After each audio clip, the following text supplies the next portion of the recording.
o neuroquirúrgicos por la descompensación, por la mortalidad que puede tener. Eso. Ok.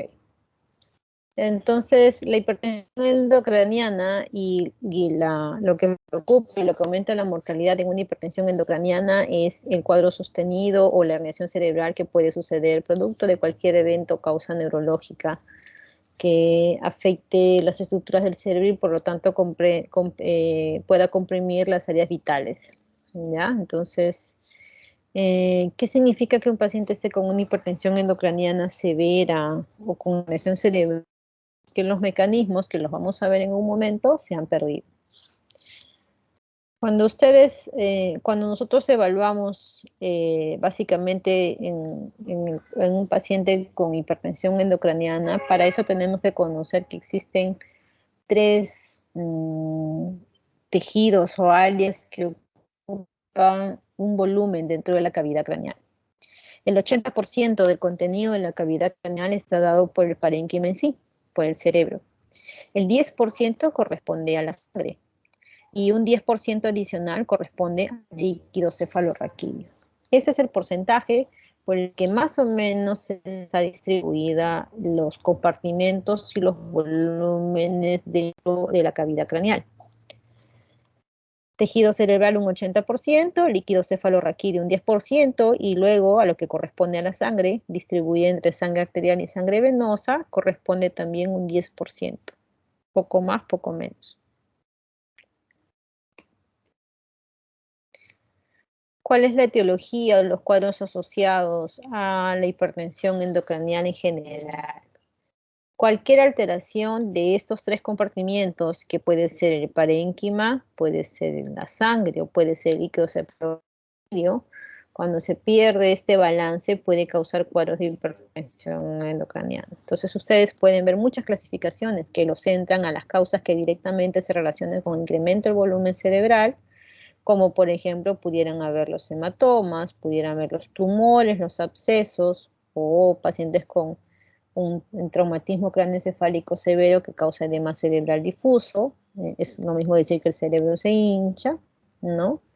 Alteraciones propias del volumen sanguíneo, por ejemplo, una trombosis venosa cerebral, aumento del líquido cefalorraquídeo, la hidrocefalia, o pudieran catalogarlo también de acuerdo a una etiología más definida, ¿no? Parénquima, vascular, líquido cefalorraquídeo, infeccioso, TEC, o las causas idiopáticas. Cualquiera de ellas, lo que ustedes tienen que tener presente es que se pueden afectar cualquiera de estos tres volúmenes principales: parénquima, sangre o líquido cefalorraquídeo.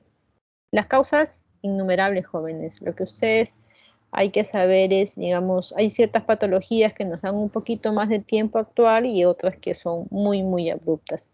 Las que son muy abruptas y comprometen rápidamente el compromiso del paciente, por ejemplo, son las HCAs, que básicamente lo que va a causar es alteración en la circulación del líquido cefalorraquídeo y el paciente puede tener hidrocefalia, que es una complicación de la hemorragia subaracnoidea, y puede tener mayor cuadro de hipertensión endocraniana.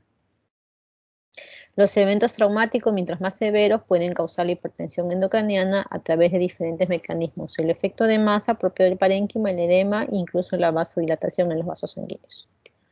Por poner algunos ejemplos, ¿no?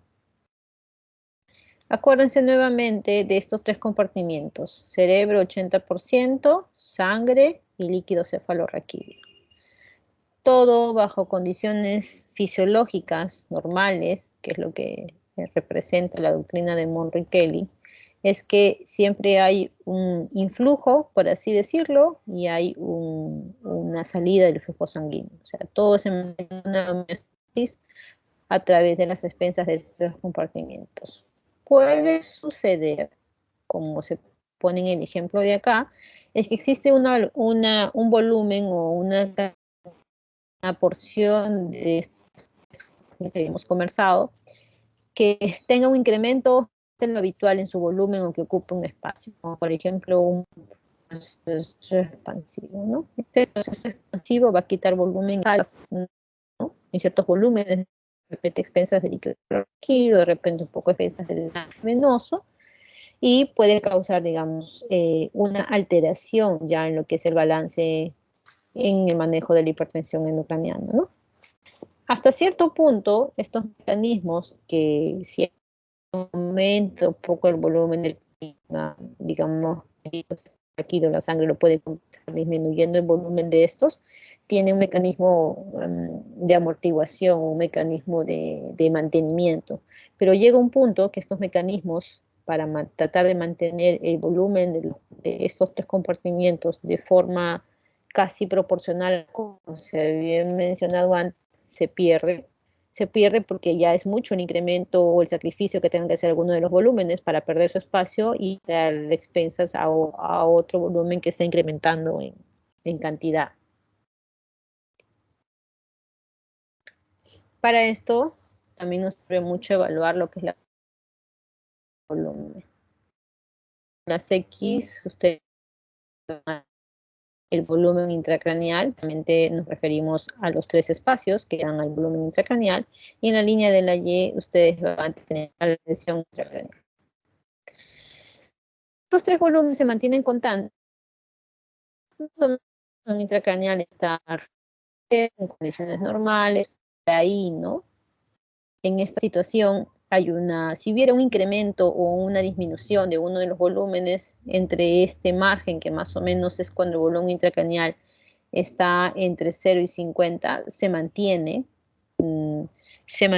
o se puede suplir cualquier aumento o disminución de volumen en cada uno de estos tres compartimientos, pero conforme el volumen de lo que se tiene que, digamos, mantener o suplir o corregir aumenta, ya cuando pasa por encima de 50 o hasta antes de llegar a 100, esta capacidad que tiene la misma compliance dentro del cerebro de poder aumentar o disminuir su volumen a expensas de corregir o no alguna alteración se va perdiendo, por eso ya cae en una baja compliance, hasta que llega un punto de corte en lo que el cerebro trata de mantener una presión intracraneal en condiciones casi normales, excede los volúmenes que puede corregir o mantener, hasta que llega un punto de corte donde hay un rápido incremento, un rápido ascenso en la presión intracraneal.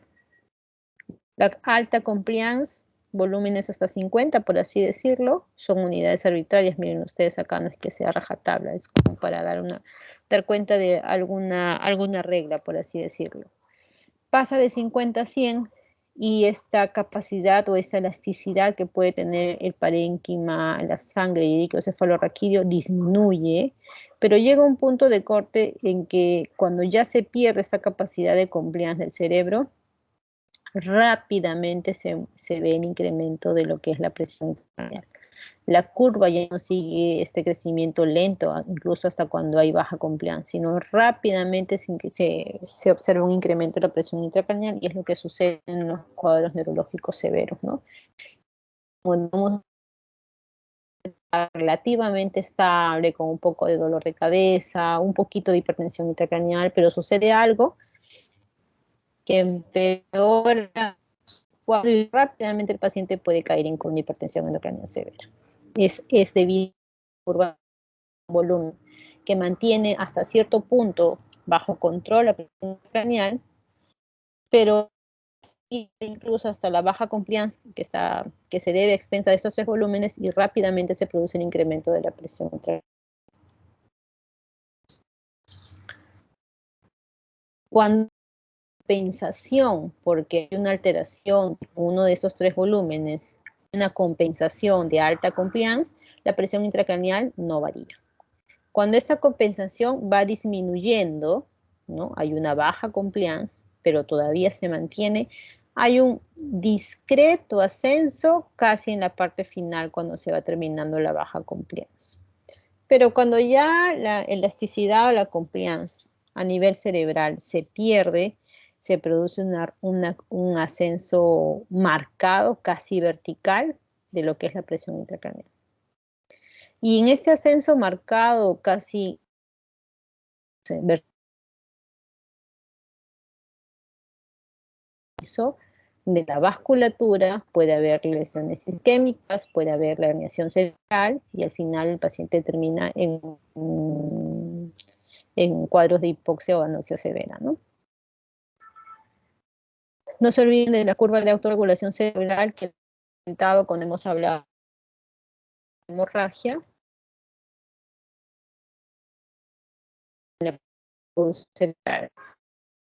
Pero las arteriolas de los vasos sanguíneos tienen la capacidad de contraerse o de bajar las alteraciones de la presión arterial, con la finalidad de que la cantidad de sangre que llega al flujo sanguíneo cerebral, como sanguíneo cerebral en el menos entre 40 y 60, un promedio de 50, constante. Pero toda curva de autorregulación tiene puntos límites o puntos de corte. Cuando la presión de perfusión cerebral o la presión arterial media cae bajo de 50, se produce el patológico conocido como isquemia. Cuando la curva o la presión de perfusión cerebral excede más o menos en 350, se produce otro proceso patológico conocido como hiperemia o la hemorragia, el edema también. ¿Cuáles son los tipos de edema cerebral? Ustedes van a encontrar en literatura varios tipos de edema cerebral. Unos son unas pequeñas variaciones de otros, pero los que sí no deben dejar de remarcar es el edema vasogénico, que clásicamente se refiere a una alteración en la permeabilidad del vaso sanguíneo, ¿no? Y esto es típico de los tumores, de los cuadros infecciosos, y la sangre se deposita en el extracelular. La diferencia con el edema citotóxico es que hay una alteración en la membrana de la célula, ya no de la pared del vaso sanguíneo. Hay un influjo del extracelular al intracelular, es lo mismo que decir que la célula se hincha, y esto se da clásicamente por los cuadros de isquemia o los cuadros de infarto cerebral. Es muy dos tipos de edema cerebral, porque son los más frecuentes. La hidrocefalia da un tipo de edema que algunos lo reconocen como tal, otros dicen que es una variación del edema vasogénico, pero es artificial. Se dice que es una variación del vasogénico, por un incremento en la presión hidrostática dentro de los ventrículos, se extravasa el contenido hacia el extracelular. Y estas variaciones entre el edema hidrostático y el osmótico comparten casi la misma patología que el edema intersticial, con diversas alteraciones o diversas causas.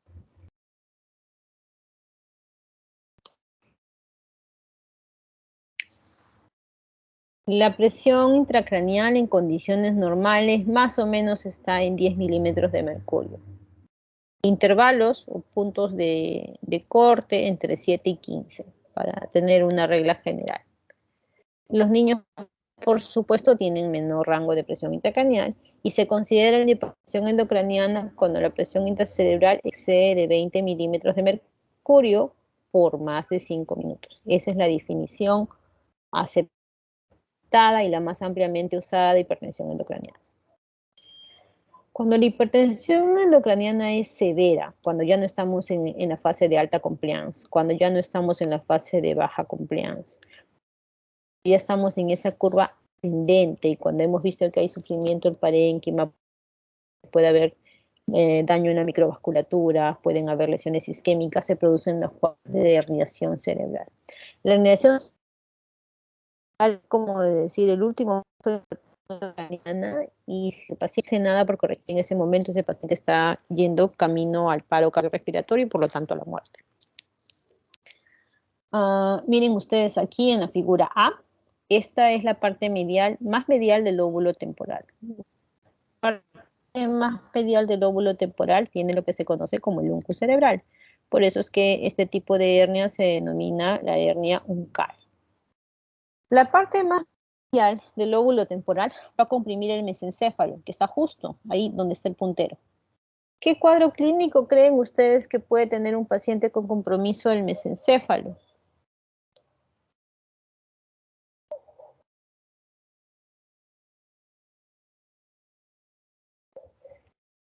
¿Qué cuadro clínico puede tener un paciente con compromiso del mesencéfalo? Los que han hecho clínica tienen que tener una idea, los que han hecho clase de coma tienen que tener una idea.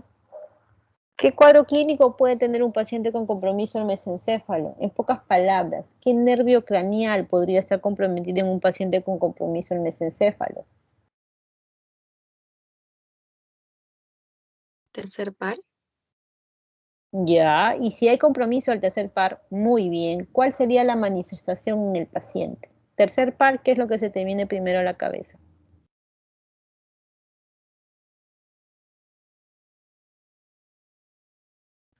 Oculomotor. Ya, pero en el paciente, ¿qué es lo que se va a manifestar? ¿Qué va a tener el paciente?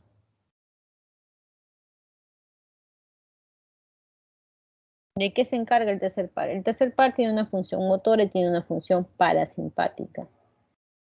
¿Qué hace el tercer par?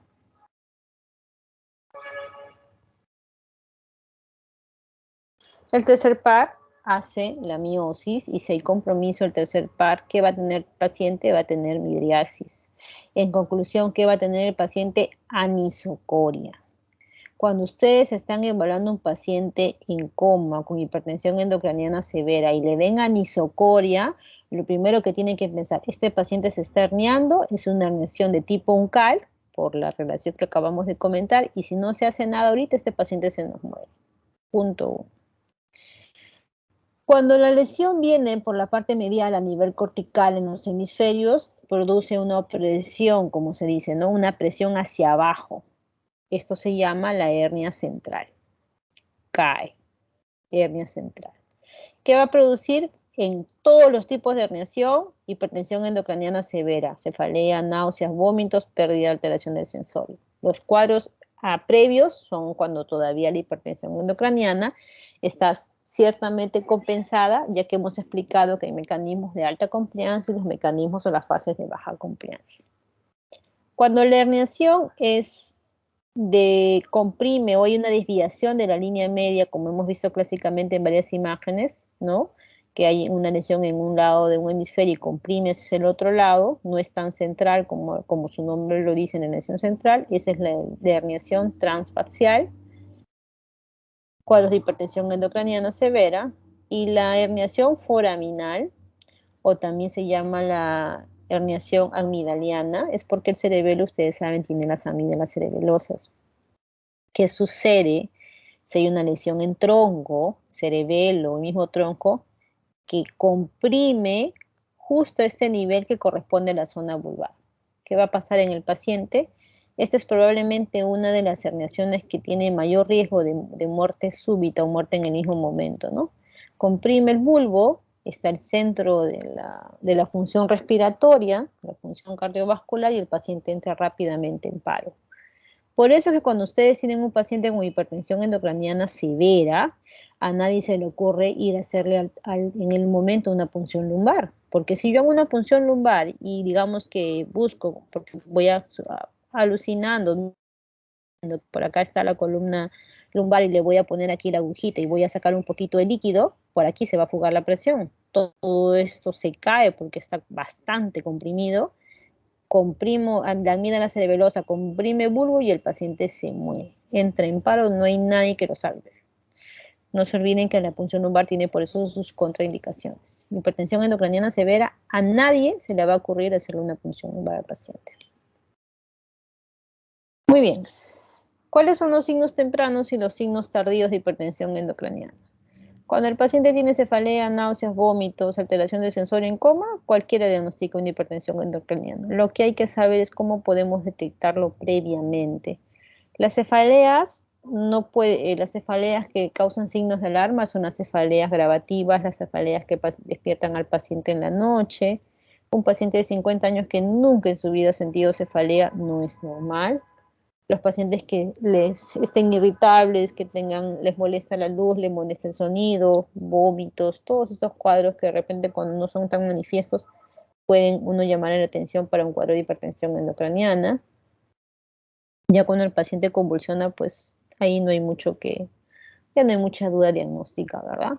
No se olviden que la hipertensión endocraniana hay la clásica triada de Cushing, que es el aumento de la presión arterial, ¿no? Alteración de la frecuencia respiratoria y la bradicardia.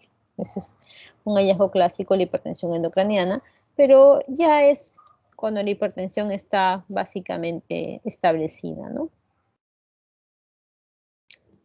Les he traído estas imágenes para que vean y más o menos podamos ver, ¿no? Este es un cuadro clásico de un sangrado dentro de los ventrículos que se conoce como hemorragia intraventricular, ¿no?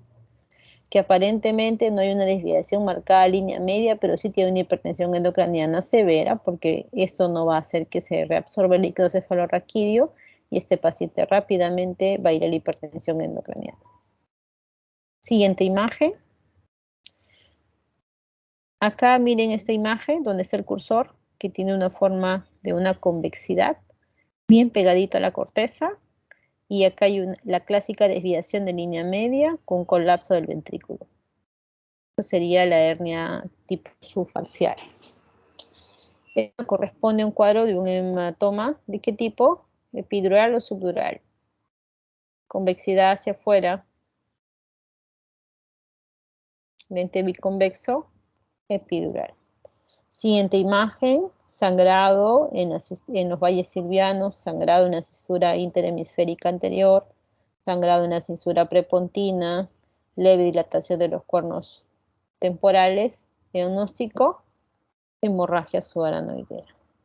Y otro caso, pequeñas imágenes hiperdensas frontales corticales, contusiones hemorrágicas, muy probablemente asociada a TEC.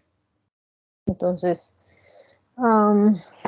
como ustedes han visto previamente, las causas son muchísimas, pero hay que poder, digamos, determinar el mejor manejo para el paciente de acuerdo a la gradación de la hipertensión endocraniana. El diagnóstico de hipertensión endocraniana a jóvenes no se los va a dar ninguna máquina. Eso solamente son exámenes de ayuda diagnóstica. El diagnóstico es clínico. Ustedes tienen que aprender a diagnosticar cuadros de hipertensión endocraniana, ni bien el paciente esté siendo evaluado, siendo interrogado por ustedes. Paciente que no les responde, que rápidamente cae al sueño, olvídense. Ahí lo primero que tienen que hacer es sacarle unas imágenes para ver qué es lo que le está causando, porque eso tiene que ser una hipertensión endocraniana. Ecografía, sobre todo en niños, que le hacen ecografía ocular, la tomografía, que es lo que utilizamos nosotros en los pacientes adultos, fondo de ojo, que era algo que se usaba mucho tiempo atrás cuando no había tanto acceso tan fácil a las imágenes, ¿no? Pero realmente ahora es algo que no se realiza mucho, ¿ya? Y esto es básicamente ver que una de las causas principales de la hipertensión endocraniana, sobre todo las refractarias, son las causas traumáticas o los TECs, ¿no? Hay que tener bastante cuidado. Estos son, por ejemplo, los hematomas epidurales o los hematomas subdurales, como se ve acá en la imagen de arriba, que pueden causar los cuadros de hipertensión endocraniana, los cuadros de traumatismo cráneoencefálico y rápidamente comprometer el estado clínico del paciente si es que no se opera. Exámenes diagnósticos que nos sirvan para monitorizar la hipertensión endocraniana, eso sí.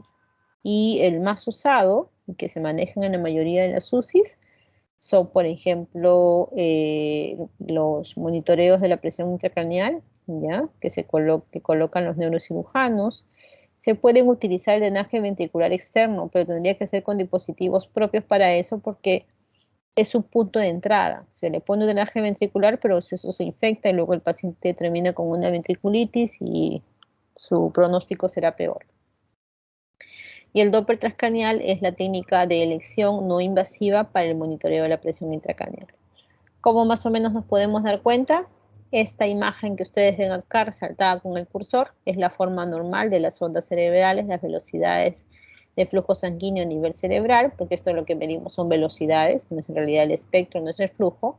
Pero cuando empieza a haber hipertensión endocraniana, esto se va cortando y se van haciendo espigas más largas, más formadas, como más o menos se ve acá, que está yendo camino a la hipertensión endocraniana, pero nada más. El monitoreo de la PIC, que ya lo habíamos comentado, ¿no? A través del drenaje ventricular externo, a través del mismo monitoreo, el mismo dispositivo, está indicado en pacientes con traumatismo cráneoencefálico grave, una escala de coma de Glasgow de 3 a 8, y que pueda tener alguna tomografía patológica, ¿no? Para remarcarle un poquito más cuando se hace el monitoreo de la PIC, estas son en condiciones normales las ondas que tiene a nivel del monitoreo de la presión intracraneal. La onda sistólica, hay un valle, ¿no? Como que traduce la presión del líquido cefalorraquídeo, y la diástole. Esta es una onda que tiene, como se dice, 3 picos. Mayor, menor, sístole, líquido cefalorraquídeo y diástole. Quien no mantenga esta onda, como se ve acá, significa que la compliance o hay una alteración en la presión intracraneal. No se necesita ser muy experto para traducir esto. Esta es la forma normal. Si yo veo que de repente tengo esta forma, si esto es sistólica y esto es diástole y esto está hacia abajo, no está llegando buena perfusión al cerebro. El aporte no está siendo el bueno. Eso es muy malo porque significa que la resistencia en el cerebro está tan alta que ya la sangre no tiene la capacidad o la suficiente fuerza de vencer esa resistencia y no está llegando adecuadamente la sangre al cerebro. El líquido cefalorraquídeo está elevado porque hay hidrocefalia. Voy a tener esta onda elevada. Entonces, como le digo, no es tan difícil interpretar ese tipo de ondas cerebrales, ¿no? La vasoconstricción básicamente puede ser muy similar a esto, no te apoya mucho el diagnóstico, pero en lo demás sí. Y cuando no se respeta esta forma de la onda, significa que no es un cerebro con elasticidad o con compliance, se está perdiendo la compliance. Eso es lo que le da cuando le hacen el monitoreo de la PIC. Y bueno, luego de haber hecho esa pequeña introducción en cuanto a la hipertensión endocraniana, lo que nos toca a nosotros y nos corresponde es cómo lo vamos a manejar. Y el manejo de la hipertensión endocraniana básicamente se puede referir en 4 aspectos. El manejo general, cómo le vamos a manejar desde el punto de vista de medio interno, qué vamos a hacer de forma específica para la hipertensión endocraniana y cuál es nuestra última medida de rescate. Tengan mucha atención acá en la última medida de rescate, porque lo que mucho vemos es que la gente se desespera cuando un paciente está con hipertensión endocraniana, claro, porque ya está en las últimas fases, y piensan que la cirugía es la solución a todo. Y no se hizo o no se trabajó toda esta primera parte que tenemos acá. Tiene mucho que ver, por supuesto, porque de eso va a depender nuestro pronóstico. Si yo manejo a un paciente acá, acá, acá, y a pesar de esto llego acá, bueno, pues hay cosas que ya no se pueden manejar. Nosotros como médicos cumplimos la función de dar al paciente todo lo que el paciente necesita y amerita, pero hay cuadros tan difíciles que sea lo que se haga, el paciente no llega. Pero si yo hago un manejo adecuado desde acá, acá, de repente no tengo la necesidad de llegar acá, porque estoy protegiendo con todas estas medidas, estoy protegiendo que el cerebro no sufra, que el cerebro no haga hipoxia, que no disminuya el volumen sanguíneo, que no haya infarto. Pero si me pasé toda esta parte de acá porque no reconocí la hipertensión endocraniana, porque mi paciente me hablaba y me decía normal, se dormía porque estaba cansado. No me di el trabajo de preguntar más. Y llamo al cirujano porque mi paciente ya no reacciona, me di cuenta que estaba en coma para que lo opere. Realmente ese cerebro ya sufrió, ya tiene daño y el cirujano, si es que el procedimiento sale bien y el paciente vivirá, se le salvará de la muerte, pero las consecuencias neurológicas van a ser muy serias porque es un cerebro ya bastante comprometido. Medidas generales, básicamente mantener una buena oxigenación, pseudoanalgesia, control de la presión arterial, mantener la presión arterial en valores normales, posición de la cabeza 30 grados, dice la literatura, que la ventilación esté adecuada, anticonvulsivante, si es que el paciente hace crisis, no se dan anticonvulsivantes profilácticos y la glicemia en condiciones normales. Todo esto debería yo vigilar desde las primeras fases de la hipertensión endocraniana. ¿Tengo alternativas de manejar el medio interno? Por supuesto, tengo el manitol y tengo también la solución salina hipertónica, cualquiera de los dos. ¿Tengo formas específicas de manejarlo? Sí, puede ser un poco más intenso en el manejo de las soluciones hipertónicas. Corticoides, tendría que valorar cuál es la etiología. ¿Es un cuadro infeccioso? Sí, necesito darle corticoides. ¿Es una meningitis? Puedo darle corticoides, pero es un infarto y tiene hipertensión endocraniana. ¿Le voy a dar corticoides? No. Todo esto se valora en cuanto a la etiología. Drenaje ventricular. Drenaje ventricular para monitorizar el APIC, sí, es posible, ¿no? Ya hemos visto más o menos cuáles son los criterios que te menciona la guía de drenaje ventricular como monitoreo de la PIC. Y cada una de estas intervenciones tiene objetivos. La última medida es hacer una craniotomía descompresiva, ponerle un coma barbitúrico o una hipotermia, porque todo lo demás o todo lo anterior no funcionó. Esta es otra forma de manejo que te proponen otros artículos para igual, ¿no? Manejar la hipertensión endocraniana de forma escalonada, paso a paso. Desde las primeras fases, ¿no? De repente veo si mi paciente va a requerir, no va a requerir intubación, tengo que proteger vía aérea, le puedo dar la sedación, pero cuando le doy mucha sedación tengo que ver que no me haga hipotensión, ¿no? Es todo valorar, le hago esto y tengo que cuidar lo otro. Le puedo hacer un drenaje líquido cefalorraquídeo porque veo que de repente es hidrocefalia, ok, voy a ver qué le voy a poner porque tengo que prevenir que no me haga una infección. Le voy a dar manejo con soluciones hiperosmolares, la solución hipertónica, el manitol. Ok, pero tengo que ver que mi hígado, que mi riñón esté funcionando bien, que tenga un buen balance.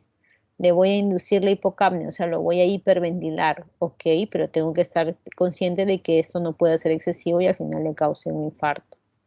Le voy a someter a hipotermia, ok, pero tengo que ver que lo que le voy a dar no le pueda causar cuadros, o sea, las mantas que se ponen para hipotermia no les pueden causar como quemaduras, porque también causan quemaduras, o si la hipotermia es muy marcada, una alteración electrolítica.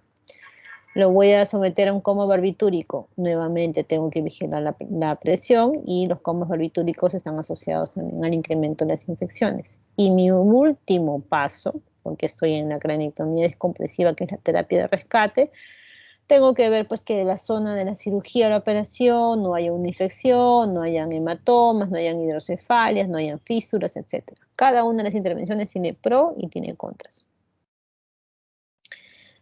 De forma general, el protocolo de manejo de la hipertensión endocraniana de acuerdo a la guía de soporte vital de emergencias neurológicas. Cuando la hipertensión endocraniana está en nivel 0, o sea, es una hipertensión en pocas palabras compensada. ¿Qué hago? Medida general. Ya hemos visto qué es la medida general. Ustedes se regresan a esta primera parte. Oxigenación, pseudoanalgesia, control, normotemia, monitoreo, posición de la cabeza y todo lo demás. Si esto sigue progresando, me voy al nivel 1. Aparte del nivel 1, tengo que considerar manitol, que es lo más importante, o probablemente el drenaje de líquido cefalorraquídeo o el uso de soluciones hipertónicas, ¿no? Si esto no funciona, podría de repente intentar nuevamente repetir una tomografía porque de repente la lesión está progresando. Hay que valorar ya si es que desde ahí puede ir a una cirugía. Es todo poco a poco. O también puedo irme al paso 2. Uno no exime de lo otro, puede ser simultáneo y agregarle una pseudoanalgesia más profunda hasta irme a un nivel 3 que pueda de repente ya irme a un coma barbitúrico. Entonces yo desde nivel 0 en un paciente aparentemente estable, voy escalando poco a poco los niveles para buscar el mejor manejo en el paciente, pero no espero irme al último final de aquí directamente a pedir una craniotomía cuando no se ha intentado todo lo demás. Nivel 0, ABC, cabecera 30 grados, sedación, manejo de la temperatura, todo lo que habíamos comenzado previamente. El objetivo es mantener una presión de perfusión cerebral mayor de 60-70. Nivel 1, las soluciones hiperosmolares, la dosis de manitol, no se olviden dosis, yo pregunto bastante dosis, 0,5 gramos por kilo de peso endovenosa cada 4 a 6 horas. ¿Ya? Soluciones hipertónicas también, hay soluciones hipertónicas al 7,5%, hay soluciones hipertónicas al 3%. Nivel 2, las soluciones hiperosmolares, el punto de corte ya es sodio en 160 milimoles, propofol como una medida para incrementar más la pseudoanalgesia, y en el nivel 2 se podría considerar algún tipo de cirugía como derivación ventricular externa, la evacuación de un hematoma o una craniotomía descompresiva. Y el nivel 3, que es ya el último paso para ver el tema del coma barbitúrico, el pentobarbital, cómo se utiliza, hay que monitorizarle desde el punto de vista electroencefalográfico, qué es lo que hay que tener cuidado cuando se le da pentobarbital, depresión respiratoria, inestabilidad cardiovascular, la supresión inmune o incluso el hilo paralítico. Muy bien, jóvenes. Entonces, estas son las etapas o las escalas que ustedes tienen que tener en cuenta cuando se manejan los cuadros de hipertensión endocraniana.